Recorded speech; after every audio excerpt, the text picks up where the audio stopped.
Assalamualaikum warahmatullahi wabarakatuh. Dan selamat sore pendengar RRI Bau-Bau Dan Sobat SMA Negeri 1 Bau-Bau. Nah pendengar RRI Bau-Bau, kita jumpa di program Bincang Remaja. Ini adalah edisi pertama untuk tahun 2023. Karena RRI Bau-Bau juga baru pertama kali mengadakan program Bincang Remaja, di mana kita akan road to school di SMA, SMP ataupun juga sekolah-sekolah yang ada di Kota Bau-Bau. Dan untuk siaran perdana Bincang Remaja di tahun ini, SMA Negeri 1 Bau-Bau berkesempatan untuk tampil, unjuk gigi, dan memperkenalkan siswa-siswa berprestasi yang ada di sini. Betul kan Rara ya? Betul sekali. Kali ini Rara, ini Rara teman saya ya benar. Oke, Rara, kita kedatangan tamu siapa nih? Jadi di sini ada Febrian, salah satu siswa berprestasi di SMA Negeri 1 Bau-Bau. Halo Febrian. Halo. Oke, boleh mungkin dong diperkenalkan dulu dirinya. Oh iya, baik, terima kasih. Perkenalkan, saya Febrian Nur Rahman. Di sini saya sebagai narasumber dan saya juga merasa sangat senang karena saya menjadi orang yang dipilih untuk mengikuti podcast perdana tentang bincang apa tadi? Remaja. Remaja. Oke. Saya juga sangat berterima kasih kepada RRI Bau-Bau dan juga semoga podcast ini bisa membuat pendengar RRI Bau-Bau dan juga Sobat Semansa menjadi lebih termotivasi dan juga terinspirasi. Oke. By the way, Febrian kelas berapa sekarang? Saya kelas 12. Kelas 12, berarti bentar lagi bakal ujian ya. Oke deh kalau begitu. Nah, Febrian, kita ini ngomong-ngomong soal prestasi, karena kan saya ketika kemarin ngobrol sama kepala sekolah, halo Pak Radi, kepala sekolah SMA Negeri 1 Bau-Bau Pak Radi gitu, untuk mengutus salah seorang siswanya yang berprestasi, dan nama pertama yang langsung dikirim ke saya itu adalah Febrian gitu. Saya tanya kenapa dia Pak? Karena dia tuh punya segudang prestasi. Iya, bener banget itu Kak. Bener banget itu Kak. Saya sebagai ya teman seperjuangan ya lah, sekelas juga, sering juga ngerjain tugas bareng rame-rame. Lihat betul gimana dari kelas 10 bahkan dari sebelum masuk SMA dia tuh udah punya banyak banget prestasi gitu. Oke deh. Tapi kayak kita Langsung fokus tanya aja ya. kalau gitu ke prestasinya. Kalau Febrian, prestasi dari awal sampai sekarang itu sudah seberapa banyak sih yang kamu kumpulkan, dan apa-apa aja yang mungkin yang paling berkesan atau paling wow gitu menurut kamu? Dari SD atau Dari SMA SD saja? Apa, pokoknya yang paling ini aja deh, yang paling wow menurut kamu aja. Yang paling wow itu yang terakhir itu Olimpiade APBN. Karena itu bisa dibilang bahwa kita sudah mewakili Sultra, tapi kita harus terhenti di babak semifinal regional. Padahal sedikit lagi kita bisa menuju ke final regional. Jadi itu menurut saya prestasi saya yang sejauh ini paling atas. Oh ya. Tapi agak-agak nanggung pas Nanggung akhirnya sekali. ya gitu ya. Sedikit lagi. Tapi kalau untuk selama kamu menjadi siswa di SMA Negeri 1 Bau-Bau, apa saja sih yang sudah kamu raih? Kita mulai supaya lebih gampang dari kelas 10 dulu. Kelas 10 dulu itu saya pertama kali ikut adalah Olimpiade Fisika. Olimpiade Fisika. Nah, itu saya masih kelas 10, baru pertama kali ikut Olimpiade. Itu yang tingkat Kota Bau-Bau. Iya, tingkat Kota Bau-Bau. Belum ada pengalaman. Tapi karena saya juga punya motivasi, alhamdulillah pada saat diumumkan saya bisa raih juara 2 untuk tingkat kota. Oke. Kemudian karena daring, maka itu kompetisi-kompetisi seperti itu hanya sedikit. Nanti saya naik kelas 11 tahun 2021 baru, karena sudah mulai masa transisi, baru muncul kompetisi-kompetisi lainnya. Oleh karena itu saya kembali lagi ikut Olimpiade Fisika lagi. Karena dengan pengalaman alhamdulillah bisa dapat juara 2 lagi. Lalu sebelum itu pernah juga saya ikut lomba Smart BIK yang diselenggarakan oleh OJK, Otoritas Jasa Keuangan. Alhamdulillah lombanya itu diselenggarakan secara offline. Kita langsung berangkat di Kendari dan alhamdulillah SMA Negeri 1 Bau bisa menjadi juara 1 tingkat provinsi. Wah, keren banget. Pokoknya keren banget. Pokoknya kalau di kelas tuh ya Kak, kebetulan kita sekelas. Jadi misal pelajaran fisika, karena Febrian sendiri dia minatnya di bidang fisika, di bidang fisika, jadi kalau di kelas itu ada pelajaran fisika pasti Febrian, misal kayak jangan miss saya, Febrian saja, pokoknya Febrian, apa-apa Febrian. Bapak fisika SMA Negeri 1 Bau-Bau ya gitu. Terus apa lagi Febrian? Terus waktu ada kemarin ulang tahun provinsi diselenggarakan di Bau-Bau, itu lombanya Opu Taiko, temanya itu juga saya ikut, cerdas cermat sejarah terkait dengan perjuangan Opu Taiko. Alhamdulillah bukan itu pesertanya itu bukan hanya kota Bau-Bau. Jadi dari Kendari juga ada yang datang untuk mengikuti kompetisi cerdas cermat Opu Taiko. Dari luar kota Bau-Bau gitu ya. Jadi bisa dibilang itu tingkat provinsi. Alhamdulillah kita kemarin juga mendapatkan juara 2. Juara 2, oke. Keren. Tapi kayaknya dari fisika terus ke sejarah ketemunya di mana ya? Otak kanan fisika kali ya, otak kiri sejarah ya. Sejarah gitu kali ya. Oke, terus kayaknya kalau ngomong-ngomong soal prestasi yang diraih pasti kan ada motivasi gitu. Motivasi belajar. Karena kalau kita lihat nih teman-teman siswa yang lain gitu, ada banyak sih juga yang belajar ya, iya banyak belajar ya, tidak mungkin naik kelas kalau tidak belajar kan, tapi mereka itu kayak belajar pas mau ulangan iya, atau pas kalau besok mata pelajaran dipelajari gitu, atau pas gurunya masuk mungkin baru belajar atau pas ada investigasi iya, dari Paradis, siapa yang tidak belajar tidak mau gitu ya. Tapi kalau dari Febrian sendiri apa sih motivasi belajarnya sehingga kamu kayaknya tuh benar-benar kalau belajar itu adalah suatu hal yang penting banget untuk harus dilakukan gitu sebagai seorang siswa? Jadi awalnya itu sebenarnya dari keluarga sendiri, di lingkungan keluarga saya itu dari kecil memang sudah dibiasakan untuk terbiasa dengan belajar. Jadi dari orang tua maksudnya ya, didukung dengan saya itu dari sebelum TK saya sudah diberikan semacam bimbel begitu untuk membaca, menghitung. Nah, jadi dari kecil memang sudah terbiasa dengan pelajaran. Kemudian berjalannya waktu SD, SMP, SMA, justru saya kadangkala kalau saya lagi gabut, biasa kerja matematika karena sudah terbiasa begitu. Dan juga saya juga punya salah satu motivasi yang berbeda dengan yang lain. Saya menganggap bahwa prestasi itu adalah sebuah tantangan. Jadi mungkin banyak siswa-siswa lain yang menganggap bahwa yang mereka harus lakukan hanyalah belajar dan lulus sekolah gitu aja ya. Hanya sekolah tok.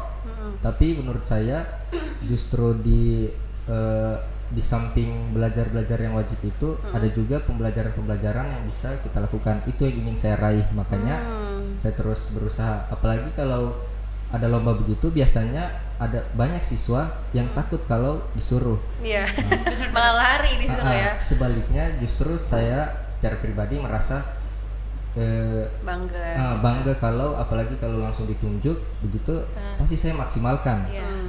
Karena juga ini yang paling penting bahwa saya pasti semua orang ingin membanggakan orang tuanya. Karena setiap ada prestasi itu pasti begitu saya beritahu kepada bapak dan juga mama, itu tanggapannya itu sangat membuat saya senang, terharu. Masya Allah. Masya Allah. Jangan pakai musik-musik sedih please. Jadi saya selalu berusaha untuk belajar dan berprestasi. Itu motivasi saya dalam melakukan belajar. Kalau tadi nih, kalau gabut kita scroll TikTok, main HP, main TikTok. Kalau Febrian belajar, ngerjain matematika. Tapi jujur loh, kalau saya pribadi ya, matematika itu adalah salah satu mata pelajaran yang paling rumit di kepala. Rumit sekali. Kalau bahasa ya kayaknya Ya, lebih gampang. jauh lebih mudah ya. Mungkin karena emang karena kan beda-beda juga setiap orang. Iya. Ada yang memang cenderung ke angka-angka atau perhitungan, ada juga yang cenderung ke Cerita bahasa, bahasa. ya. Mungkin itulah sebabnya saya menjadi penyiar Anda karena saya suka bahasa. Oke, luar biasa sekali ya Rara gitu. Iya, karena kan benar-benar. tidak semua orang punya motivasi seperti Febrian. Apalagi iya. Febrian bilang katanya ya karena saya suka tantangan gitu, dimana banyak juga siswa yang kayaknya menjalani masa sekolahnya dengan begitu-begitu aja. Yang penting dapat ijazah SMA, Iya. alhamdulillah. Malah menjauhi Yang tantangan. penting lulus, alhamdulillah. Alhamdulillah. Gitu. Tapi karena kalau Febrian sendiri dia tidak ingin seperti itu. Ada banyak kesempatan yang bisa dia raih selama dia masa sekolah. Dan salah satu tujuan mulianya adalah Membanggakan orang tua, Masya Allah. Masya Allah. Aki, Ukti. Oke deh. Terus apa lagi nih? Kayaknya juga cerita dong tentang kiat-kiat dalam mencapai prestasinya. Karena kan suatu prestasi tidak mungkin diraih secara begitu aja semudah membalikan telapak tangan kan. Kamu punya cerita apa saja sih yang bisa juga dibagikan kepada pendengar ataupun juga kepada sobat SMA Negeri 1.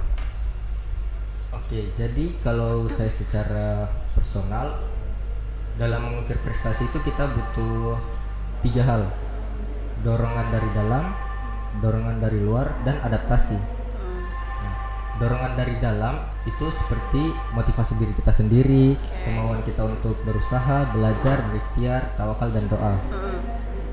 Kemudian dorongan dari luar itu seperti dorongan dari orang tua, dukungan dari sekolah. Ya. Karena saya juga ada cerita tentang dorongan dari luar ini terkait dengan prestasi yang pernah saya raih, itu terkait Olimpiade Fisika. Olimpiade Fisika. Ya.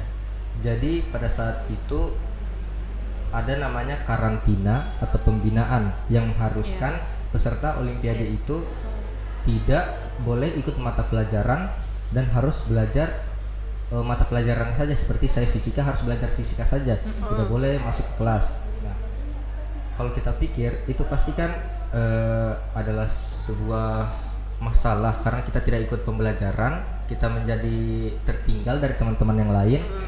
Tapi karena ada dorongan dari luar, dari sekolah, itu memberikan suatu solusi kebijaksanaan dan keringanan sehingga kita dapat dengan nyaman belajar fisika tanpa berpikir tentang pelajaran-pelajaran yang lain. Sekolah itu memberi jaminan bahwa siswa yang ikut Olimpiade nilainya tidak ada yang di bawah 85 nilai rapornya. 85 tinggi ya. Iya. Jadi itu sehingga kita bisa merasa nyaman karena tadi sudah ada motivasi dari dalam didukung oleh motivasi dari luar, maka kita akan dengan nyaman berusaha untuk menggapai prestasi. Nah, itu motivasi dari dalam dan dari luar. Dan yang ketiga, adaptasi. Nah, ini yang kalau dari banyak orang yang saya bicara ya atau yang saya ajak berbincang, adaptasi ini yang susah. Seperti tadi saya kan ini saya cerita dulu. Jadi saya Banyak cerita ya, kita mendengarkan. Jadi saya SD itu sebenarnya lomba pertama yang saya ikuti itu bahasa Inggris. Bahasa Inggris. Kemudian jadi secara yang kita pikir basic saya itu di SD bahasa Inggris. Oke. Kemudian di SMP saya ikut matematika. Di SMA saya ikut fisika dan sejarah dan ekonomi. Nah, itu yang saya bilang dengan adaptasi. Jarang ada orang yang saya temui bisa dengan adaptasi ini, seperti perpindahan itu. Iya, benar-benar. Bagi saya setiap orang itu bukan hanya mempunyai satu kelebihan, dia bisa juga menguasai yang lain. Kalau ada dua yang tadi, ada dorongan dari dalam dan ada dorongan dari luar. Orang yang tidak bisa itu pasti salah satunya terganggu. Apakah tidak ada dorongan dari dalamnya untuk berusaha lintas pelajaran, atau tidak ada dorongan dari luar seperti orang tua atau sekolah yang mendukung dia. Seperti itu. Ih, ilmiah banget ya rasanya, sumpah. Banyak Dorongan dari wah, dorongan dari luar, dorongan dari dalam ya. dan juga Tapi ya memang adaptasi. sih karena kan semua itu diawali dengan niat. Iya, Kalau niat, emang tekad kita benar-benar kuat, terus juga niat kita benar-benar kuat, segala hal rintangan apa yang kita ketemu di depan itu akan kita dilewati. bisa lalui begitu Iya, aja gitu ya. Karena kan ya memang namanya mencapai prestasi tidak semudah membalikan telapak tangan. tidak semudah itu loh, perlu perjuangan, Iya, perlu benar banget. pengorbanan ya, perlu usaha dan juga doa yang kuat gitu untuk bisa meraih apa yang kita impikan. Nah, kalau Rara sendiri kamu punya apa nih? Karena kan kamu temennya dia, gitu. Kamu punya pertanyaan juga nggak sih? Oke, ada nih. Di samping dari pelajaran di sekolah kan pastinya ada pelajaran-pelajaran lain yang mungkin kita belajar di luar, Dari luar. sekolah. Iya, tadi Nah kan itu kan sempat bilang ikut bimbingan belajar. bimbingan belajar. Nah itu tadi ada nggak sih bimbingan belajar yang diikuti mungkin? Terus juga boleh mungkin berbagi cerita mengenai bimbingan belajarnya supaya tahu teman-teman tahu sepenting apa sih sebenarnya bimbingan belajar itu bagi mereka. Oke. Bimbingan belajar yang pertama kali saya ikuti itu adalah Smart School. Smart School. Yang seperti yang sudah saya bicara tadi, yang saya sudah mengikuti les sebelum TK itu di Smart School. By the way, sebelum TK umur berapa? Umur 4. 4 tahun. 4 tahun. 4 tahun, wow. Jadi begitu saya TK, saya 4 tahun sudah- sekarang main apa? Main lato-lato. Main Terus lato-lato. gimana? Ya jadi itu tadi akan ada perbedaan bagi orang yang tidak mengikuti bimbingan belajar dengan yang mengikuti bimbingan belajar. Yang dari karena bisa kita lihat dari tanggapan Rara dan juga Kak Kak Yanti. Kak Yanti Terus tadi bahwa umur 4 tahun itu main lato-lato. bermain ya. Itulah perbedaannya orang yang mengikuti bimbingan belajar dan tidak. Di umur segitu di keluargaku itu bisa membaca dan berhitung itu hal yang normal. Bagi kebanyakan orang itu sangat wow. Kemudian kelebihan-kelebihan juga bimbingan belajar karena saya sekarang adalah pengguna ruang guru. Apalagi saat kemarin ruang guru itu pas masa daring, saya sangat terbantu dengan bimbingan ruang guru itu. Bisa dilihat banyak teman-teman saya di SMA ini yang bilang bahwa saat daring itu mereka sangat tertinggal, Ya, benar. tidak ada kemajuan-kemajuan. Tapi yang saya rasakan karena saya juga berusaha untuk bisa, makanya saya berlangganan dengan ruang guru supaya dengan bimbingan belajar itu saya tetap bisa mengikuti pelajaran dan saat daring kelas selesai itu saya bisa mengimbangi pelajaran yang dibawakan selanjutnya karena bimbingan belajar itu. Makanya itu saya sangat menyarankan di samping belajar di sekolah itu ada bimbingan belajar dari luar maupun itu offline atau online, karena itu saya sudah alami sendiri, itu sangat membantu kita. Apalagi sekarang ini kita bagi teman-teman juga yang mau sebentar lagi mau tes ke perguruan tinggi, belajar sendiri dengan mengikuti bimbingan belajar itu sangat beda bagi saya, karena belajar sendiri kita hanya belajar dari bahan bacaan kita. Sementara di bimbingan belajar itu mereka mengajarkan selain materi secara umum, mereka juga mengajarkan cara-cara cepatnya, mereka juga mengerjakan mengajarkan hal-hal yang tidak diajarkan di sekolah. Oleh karena itu saya mendapat pengetahuan-pengetahuan yang baru, pengetahuan-pengetahuan bonus, sehingga saya menjadi lebih daripada siswa-siswa yang lain. Saya merasa begitu. Keren banget ya Kak. Jadi selain kita harus belajar di sekolah, kita juga tuh harus cari referensi-referensi belajar dari luar, atau juga kita bisa ikut bimbingan belajar gitu ya. Karena emang sih pas daring itu kayak susah banget gitu memahamin materi. Paling cuman buka HP, absen, tidur lagi. Gimana bisa mau mengerti pelajaran gitu kalau gurunya nggak ngajar langsung gitu. Apalagi kalau sebenarnya sih kita juga bisa berharap kepada guru sekolah, tapi kan waktunya terbatas. Iya, Kita di sekolah berapa terbatas. jam sih? Terus juga satu guru tuh paling ngajarnya berapa? Iya, berapa jam aja gitu. Jadi penjelasannya mungkin belum tuntas. Maka dari itu, kalau menurut Febrian, kayaknya ikutlah bimbingan belajar. Kalau kita pengen pemahaman yang lebih bagus, yang lebih dalam, lebih detail tuh ikut bimbingan belajar. Oke deh, ini catatan untuk para orang tua. Oke deh, terus juga tadi sempat cerita ya Febrian tuh katanya udah berprestasi sejak SD. Itu sebenarnya prestasinya itu apakah emang prestasi akademik toh atau ada juga yang di luar akademik bidangnya? Sebenarnya di luar akademik itu banyak hal-hal atau kebiasaan-kebiasaan yang saya lakukan, tetapi belum menuai prestasi.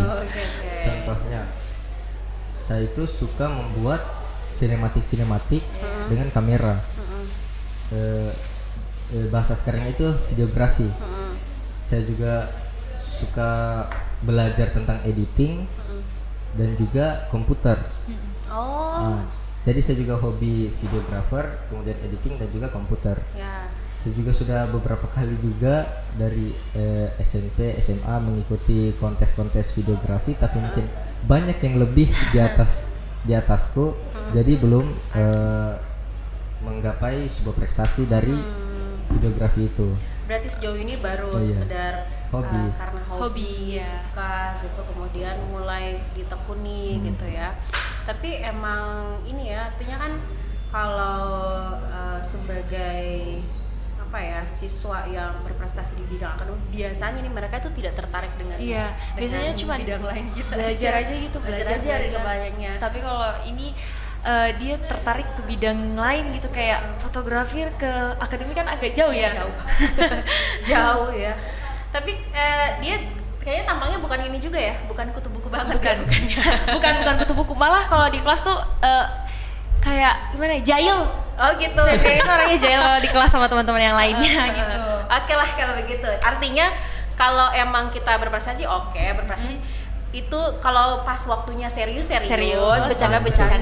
ya, bener. Jadi dia dunia tidak kaku, hanya serius aja. Tenang, Febrian tidak sekaku itu.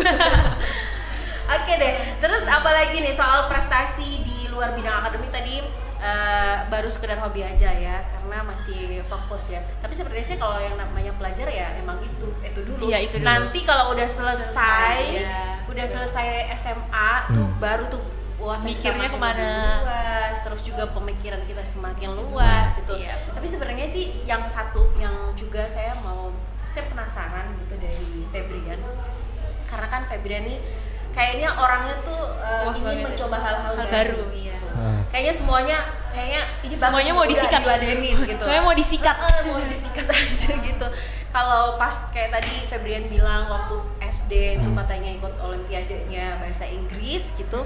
Terus tiba-tiba SMP beda lagi, SMA SMA juga beda lagi gitu. Kayaknya setiap apapun Tingkatan yang jadi tantangan yang diberikan kepada Febrian, oke, aku bisa gitu.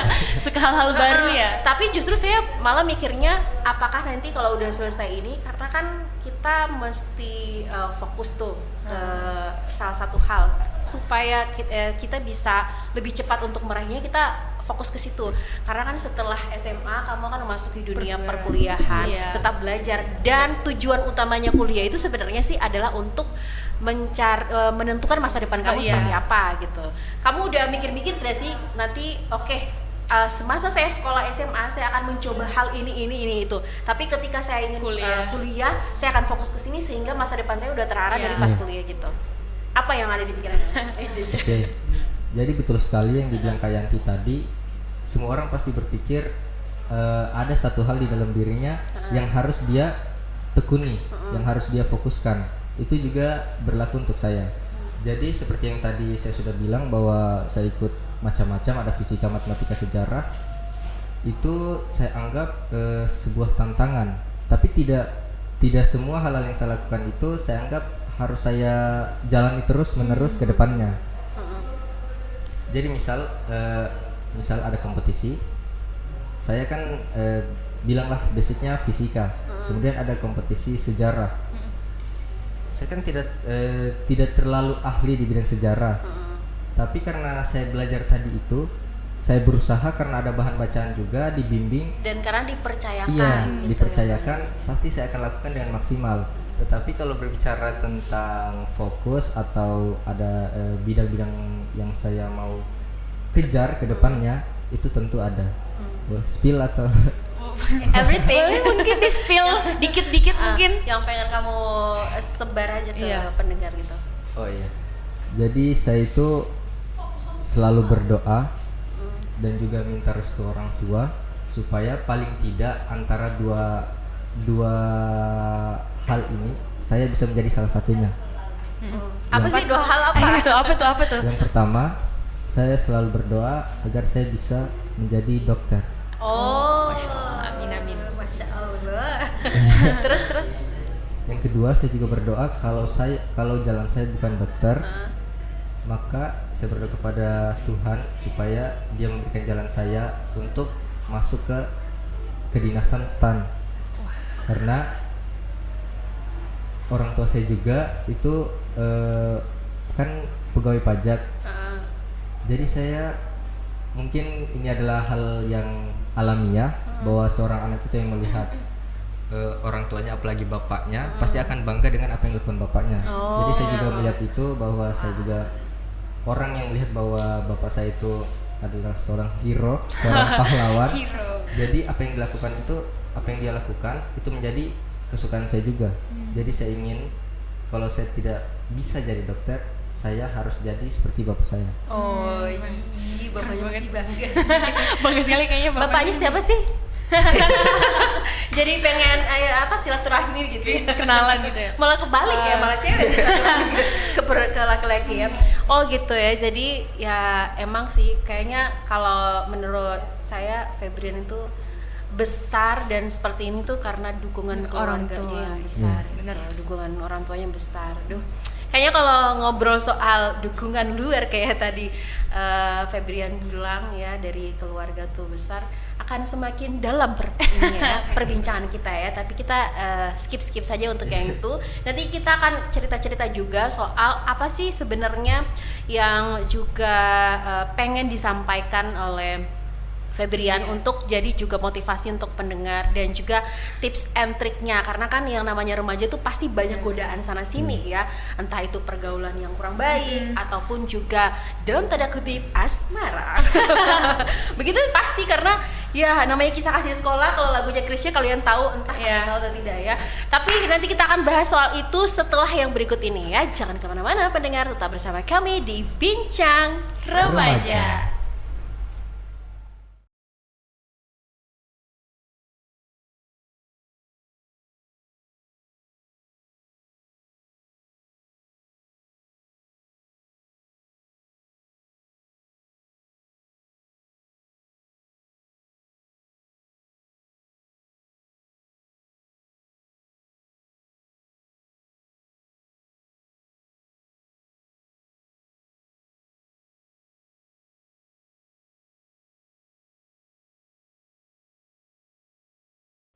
Kembali lagi bersama kami di Bincang Remaja untuk edisi perdana di SMA Negeri 1 Bau-Bau. Oh ya, by the way, kita juga mau kasih tahu bahwa sekarang tuh kita lagi live di ruang podcastnya SMA Negeri 1 Bau-Bau. Soalnya Semansa 1 Bau-Bau itu punya channel YouTube juga. Iya, punya channel YouTube ya. Dan nanti juga ini akan disiarkan di channel YouTube-nya Semansa Bau-Bau. Semansa Bau-Bau dan RRI Bau-Bau pastinya. Masih bersama kita juga ada Bapak tampan di sini.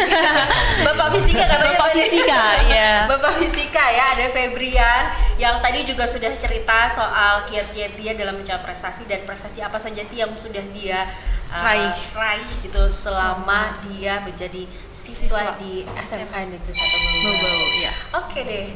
Oh ya, saya pikir ada telepon masuk, ternyata bukan ya. Terus juga ini sih ya soal kalau saya melihat ya, karena saya kan udah lama mendapatkan diri saya di SMA atau di sekolah gitu. Saya tuh kalau dulu tuh kayak motivasi itu juga muncul dari guru-guru kita. Jadi kalau ada guru yang kita senangi, ada guru yang lebih ke cara mengajarnya sih sebenarnya, cara mengajarnya kita suka gitu. Kayaknya kita akan tertarik ke mata pelajaran itu gitu. Apakah Febrian juga merasakan hal itu? Dan kalau menurut Febrian, tipe-tipe guru yang seperti apa sih ngajarnya yang kayaknya menurut kamu kayaknya asik nih, kayaknya saya langsung suka sama pelajaran ini karena cara ngajar dia gitu? Tentu saya juga merasa seperti itu karena saya juga mengalami secara langsung. Contoh, saya pernah saat itu kenapa saya bisa suka saat SD bahasa Inggris, karena gurunya seru. Cara belajarnya seru. Contoh lain, karena saya suka fisika, suka matematika, tapi pernah sekali saya menjadi tidak suka dengan pelajaran ini. Karena caranya gurunya membawakan itu menurut saya bukan menggambarkan sebuah guru fisika atau guru matematika.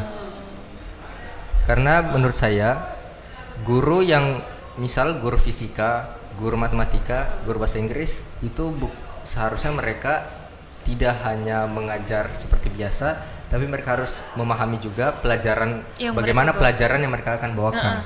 Contoh bahasa Inggris tidak mungkin karena latarnya kita tidak suka dengan bahasa, tidak mungkin kita membawakan bahasa Inggris itu dengan cara-cara yang membosankan.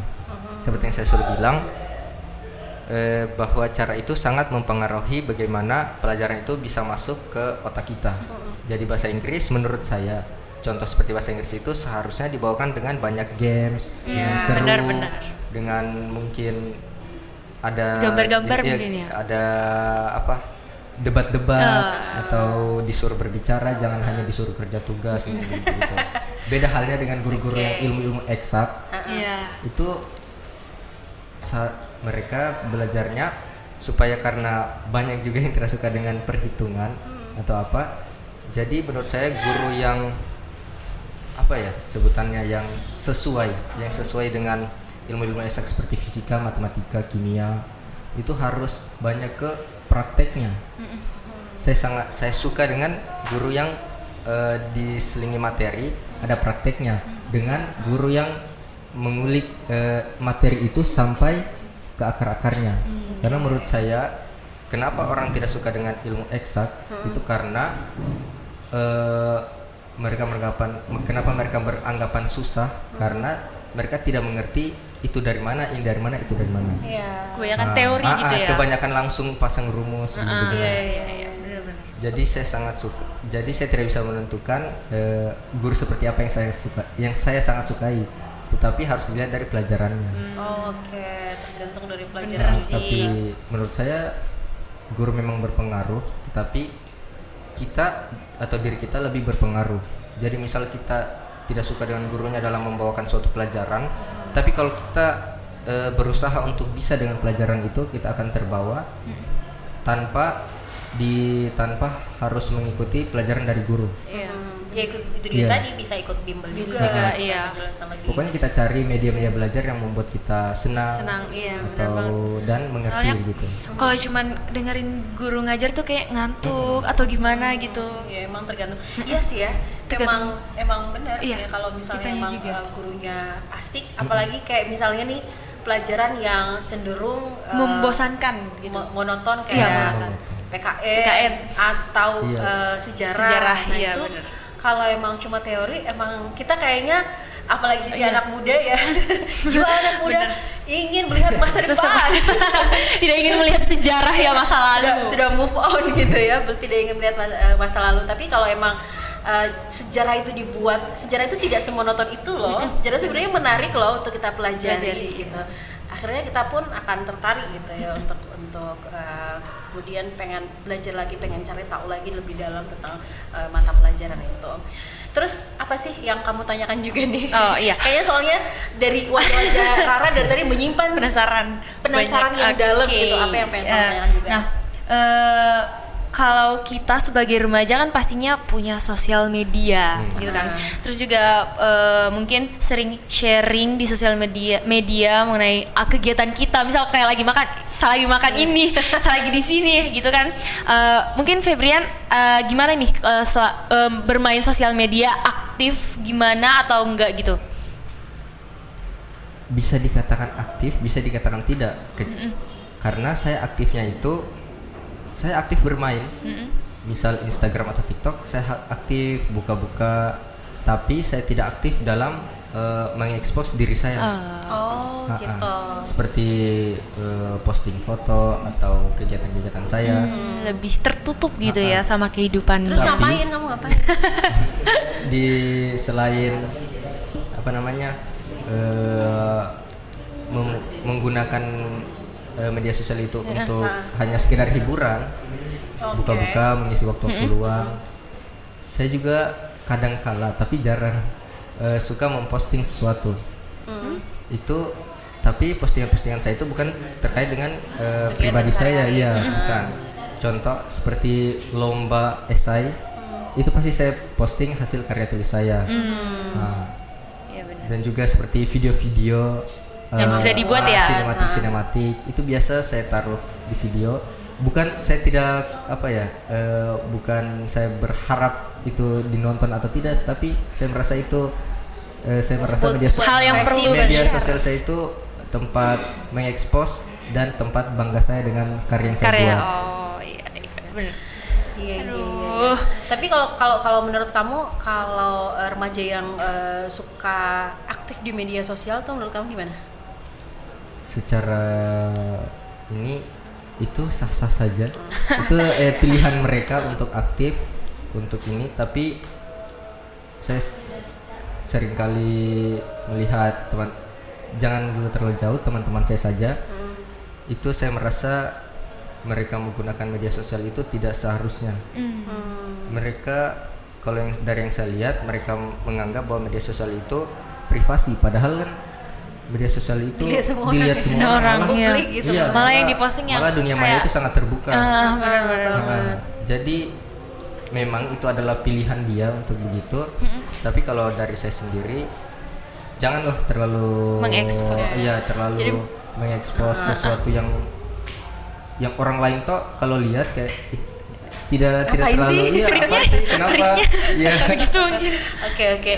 Jadi kalau menurut Febrian tuh sah saja kalau misalnya mau memposting apa, tapi kalau bisa tuh yang punya dampak positif juga gitu. Dipilah-pilah juga yang mau diposting. Orang yang melihat cuma melihat bisa mengambil sisi positif dari postingan kita gitu ya.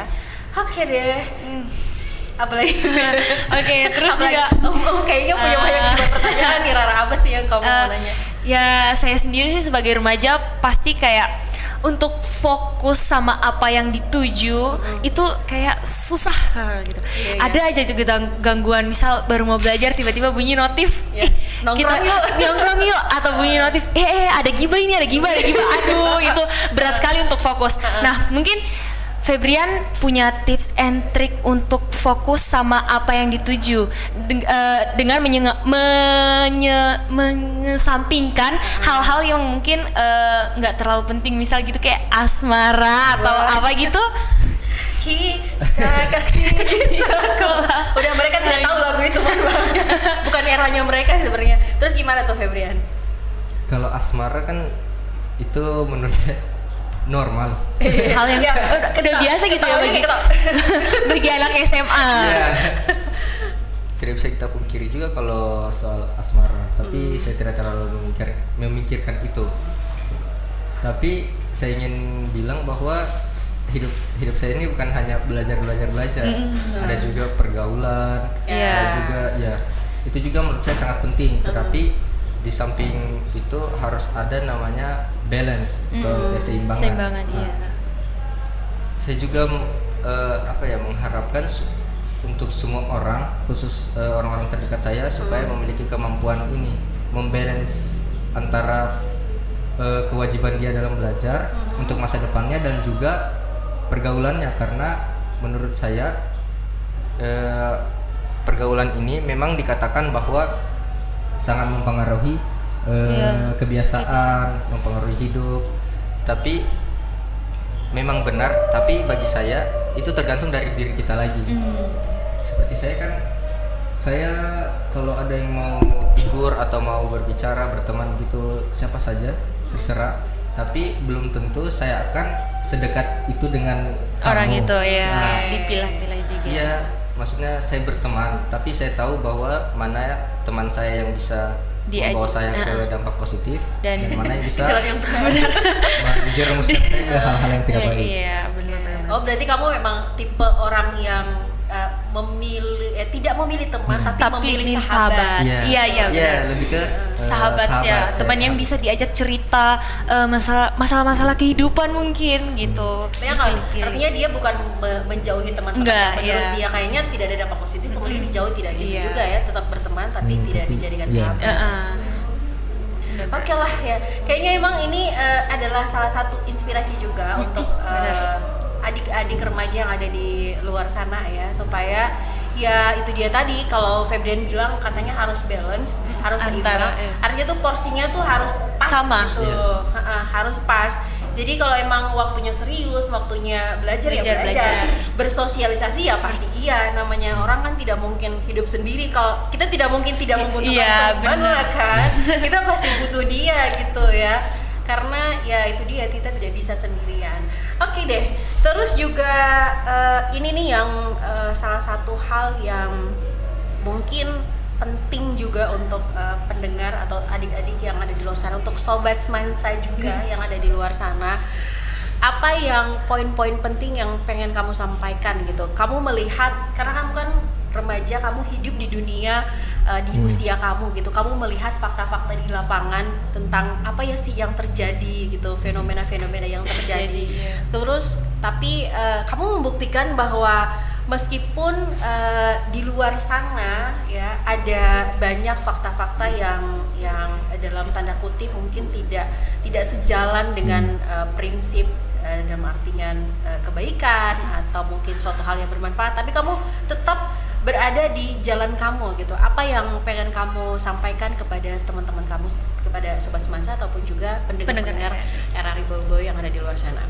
Oke, jadi kan kita tidak bisa juga pungkiri bahwa hal-hal negatif atau hal-hal yang tidak sejalan dengan umur kita yang seharusnya, apalagi saya ini remaja, karena kita berbicara tentang remaja, banyak sekali kita temui hal-hal yang tidak sejalan, yang tidak seharusnya dilakukan oleh remaja atau belum saatnya dilakukan oleh remaja.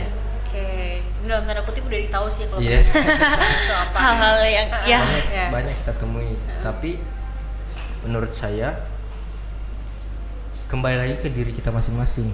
Seperti saya melihat itu sangat disayangkan, tapi dalam pikiran saya tidak ada kalimat atau bisikan untuk mengikuti tren yang negatif itu atau melakukan hal-hal yang bukan wajar bagi remaja. Iya, emang kan sekarang fenomenanya viral Viral ikut banget. tren gitu. Ikut Jadi, tren, meskipun itu tidak sering penting, kali. yang penting viral aja gitu ya. viral dulu deh, yang lainnya belakangan aja gitu. Iya. Karena banyak kan yang kita tahu orang itu hanya ikut-ikutan sebenarnya, karena menganggap itu adalah tren sekarang, menganggap kalau tidak mengikuti tren dia tertinggal. Tapi bagi saya, yang saya ingin juga sampaikan kepada teman-teman semua, jangan selalu kita mendengar apa kata orang. Jadi misal teman-teman kita di lingkungan orang-orang yang jauh dari nilai-nilai kebaikan. Terus kita mau melakukan hal yang baik, pasti akan ada bisikan seperti, kok kamu kerja yang itu, tidak usah, jangan sok-sok begitu. Kalau saya dikasih tahu begitu, ya saya tetap belajar. Saya tetap melakukan, misal sholat kan sering orang-orang, wih sholat Pak Ustadz. Iya, benar-benar kayak, wih pasti sok kan, alim, wih. pasti kan banyak juga teman-teman yang langsung kayak malu untuk sholat. Menurut saya kenapa malu? Maksudnya kita ada di jalan yang benar. Jadi itu yang saya ingin sampaikan, bahwa jangan pernah malu melakukan hal yang benar dan jangan pernah senang untuk melakukan hal yang salah. Oke. Jadi yang ngatur diri kita itu ya diri kita sendiri. Ya, remote-nya tuh ada di kita gitu. Bener, jangan biarkan orang-orang lain itu justru mengatur kita ataupun juga justru menentukan pilihan hidup kita gitu kan. Jadi kalau kita emang kita tahu bahwa itu baik dan kita harusnya bangga dengan hal yang baik itu. Artinya bukan sok membanggakan diri bahwa saya baik dan kamu tidak, bukan gitu. Tapi kita artinya lebih ke bersyukur kayaknya sih. Kita tuh harusnya bersyukur kita berada di jalan yang benar gitu. Bukan yang salah. Oke deh. Terus juga apa nih, Ra? Kamu punya pertanyaan lain atau mungkin kamu ada penasaran sih tentang kehidupan dari teman sekelas mungkin ini? kehidupan teman sekelas ya. Oke, mungkin selama menjalani masa SMA mungkin ada cerita seru apa? Nah, itu dia. Ini cerita-cerita yang berkesan. Iya, berkesan. Kan? Mungkin bukan hanya berkesan di seorang Febrian, tapi juga meninggalkan kesan untuk orang-orang lain juga. Mungkin bisa dibagikan kisahnya gitu di sini. Saya ambil saja secara umum. Yang berkesan, berhubung dengan SMA saya ini bisa dibilang 40%-nya itu daring. Oke. Jadi bener-bener. saya tidak terlalu banyak mengalami pengalaman-pengalaman yang berkesan, tetapi di SMA ini saya mengalami dampak atas perbuatan yang saya lakukan sebelum SMA. Oh, Ya, apa tuh? contoh, saya pernah dulu pengalaman saya, dan ini pasti saya ingat seumur hidup. Saya pernah mengikuti program namanya SBKK, Seminggu Bersama Keluarga Kemenkeu. Oke. Itu dibuka untuk umum. Saya mendaftar, tahu-taunya saya terpilih menjadi salah satu dari 13 orang yang dipilih. Kemudian kita berangkat ke Jakarta. Di sana kami tinggal di rumah pejabat eselon 1 atau eselon 2 Kemenkeu, dan tujuannya itu adalah mengajarkan kita tentang makna sebenarnya dari Bhinneka Tunggal Ika. Jadi contoh, saya dikategorikan sebagai adik, pejabat Kemenkeu adalah orang tua, dan ada juga kakak dari mahasiswa STAN. Kami ditempatkan satu rumah ini beda agama. Jadi misal saya kan Islam, kakak yang jadi kakak saya itu Kristen, kemudian bapak juga Islam. Jadi di dalam rumah itu kita diajarkan bagaimana Bhinneka Tunggal Ika, kita dibimbing bagaimana toleransi, sehingga saat pembimbingan itu kemudian kami kembali ke daerah asal, kami sudah terbiasa dengan hal-hal yang berhubungan dengan perbedaan. Jadi begitu kita saat ini, saya merasakan juga bahwa perbedaan itu sebenarnya adalah suatu keindahan. Menurut saya. Ya, pelangi itu indah karena warnanya berbeda-beda. Aduh. Malah biasa aja dong tatap matanya. Kayak ada pelangi aja di mata. Malah Gitu ya. saya sangat suka bersosialisasi, berteman atau berbicara dengan orang yang berbeda dengan saya. Itu yang saya dapat dari pengalaman. Makanya saya bilang bahwa pengalaman itu tidak kalah penting dengan pelajaran. Iya. Karena ya kalau emang pengalaman itu tidak kalah penting dari Yang pelajaran. paling Itu tuh yang kalau saya bilang saya merasakan banget ya, karena kalian kan masih tahap untuk belajar untuk ilmu. Kalau saya udah berada di dunia kerja, pengalaman itu sangat penting untuk berada di dunia kerja, untuk mengukir prestasi dan karir kalian nanti di masa depan kalian gitu. Jadi kalau misalnya emang ada pengalaman, jangan ditolak gitu. Selama itu positif dan selama itu membangun, jangan ditolak ya, jalani dan lalui gitu ya. Oke lah, kita masih ada menit-menit terakhir. Nah ini kayaknya juga penting untuk menutup ya kebersamaan kita di Bincang Remaja kali ini. Kayaknya akan ditutup lebih bagusnya kalau ada quotes ya dari Iya benar, ada quotes, ada kata-kata bijak, kata-kata mutiara gitu. Oke deh, quotes dari Febrian. Oke, jadi terkait dengan quotes, saya pertama kali lihat quotes itu SD, dan ada satu quotes yang saya entah kenapa saya itu berbekas di hati saya, dan dari SD sampai sekarang saya selalu memegang itu sebagai sebuah keyakinan. Dari SD udah punya quotes ya. Aduh, motivasinya besar banget ini. Quotesnya itu Apa tuh? teruslah berusaha, jangan pernah menyerah dan lelah, karena hasilnya tidak akan mengkhianati usahamu. Hasilnya Jadi nggak tidak boleh ada usaha. perjuangan dan pengorbanan yang sia-sia. Iya. Pasti akan kita petik hasilnya di kemudian hari. Iya benar. Jadi itu tuh pendengar, kalau misalnya menemui kegagalan, jangan stop sampai di situ, karena perjuangan kalian meskipun gagal di situ tidak menutup kemungkinan di kedepannya tuh kalian akan meraih kesuksesan. Iya. Oke Karena deh. Kegagalan itu awal mula dari keberhasilan katanya Betul. gitu. Jadi kita harus tetap Keberhasilan semangat tertunda, gitu. kan? Iya, Oke keberhasilan. deh. Baiklah, terima kasih banyak untuk Febri. Kita kasih tepuk tangan dulu. Luar biasa banget ini. Sekali. Sangat-sangat Emang tidak menginspirasi. salah sih Pak Radi merekomendasikan dia untuk jadi narasumber sih. Aduh, saya kayaknya kasih jempol 4 itu. Dan juga untuk Rara, terima kasih untuk temani Yanti di sini Iya. ya. Tapi tenang aja, karena kalian bisa melihat ataupun juga menyaksikan tayangan ini di YouTube channelnya RRI Bau-Bau dan di Mansa Bau-Bau. Mansa Bau-Bau. Jangan lupa di like, subscribe, dan share juga. Komen juga. Oke, terima kasih banyak Febrian. Terima kasih juga untuk Rara. Dan terima kasih untuk pendengar setia RRI Bau-Bau dan Sobat Semansa. sudah menemani kita di kebersamaan untuk Bincang Remaja kali ini. Tunggu edisi Bincang Remaja berikutnya di sekolah mana, pokoknya ditunggu aja untuk edisi selanjutnya. Sampai jumpa. Wassalamualaikum.